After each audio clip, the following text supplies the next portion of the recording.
జగన్మోహన్ రెడ్డికి సరస్వతి పవర్లో వాటాలు 0. ఆయనకి వాటాలు లేవు, ఆయనకి షేర్లు లేవు. మరి అలాంటప్పుడు కేసు ఎలా వేస్తాడు? అసలు షేర్లు లేని వ్యక్తి ట్రిబ్యునల్లో కేసు ఎలా వేస్తాడు? అసలు ఒక షేర్తో కూడా సంబంధం లేని షర్మిలకి ఏంటి దీంతో సంబంధం అని విజయమ్మ చాలా బలంగా వాదించింది. అంటే జగన్మోహన్ రెడ్డి కుట్రలు కుతంత్రాలను స్వయంగా తల్లే బయట పెట్టింది.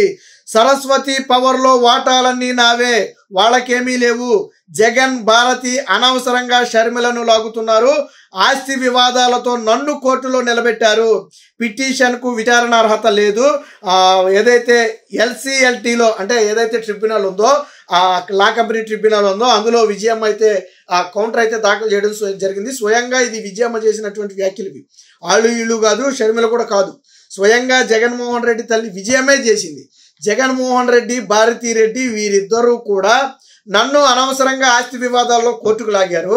అసలు దీంతో సంబంధమే లేని షర్మిలను వ్యక్తిగత కక్షతో కోర్టుకు లాగారు. సో ఈ రెండు కూడా కోర్టును తప్పుదోవ పట్టించడమే. రెండోది ఏంటంటే వీళ్ళు ట్రిబ్యునల్ను తప్పుదోవ పట్టించే ప్రయత్నం చేస్తున్నారు. వాటాలన్నీ నా పేరు మీదే ఉన్నాయి, అవి లీగల్గా జరిగినటువంటి ప్రొసీజర్. ఇప్పుడు దాన్ని ప్రశ్నించే అర్హత వీళ్ళకి లేదు. అలాగే ట్రిబ్యునల్ కూడా జోక్యం చేసుకోవడానికి అర్హత లేదని చెప్పి విజయమ్మ తరపు కౌంటర్లో అయితే మెన్షన్ చేయడం జరిగింది.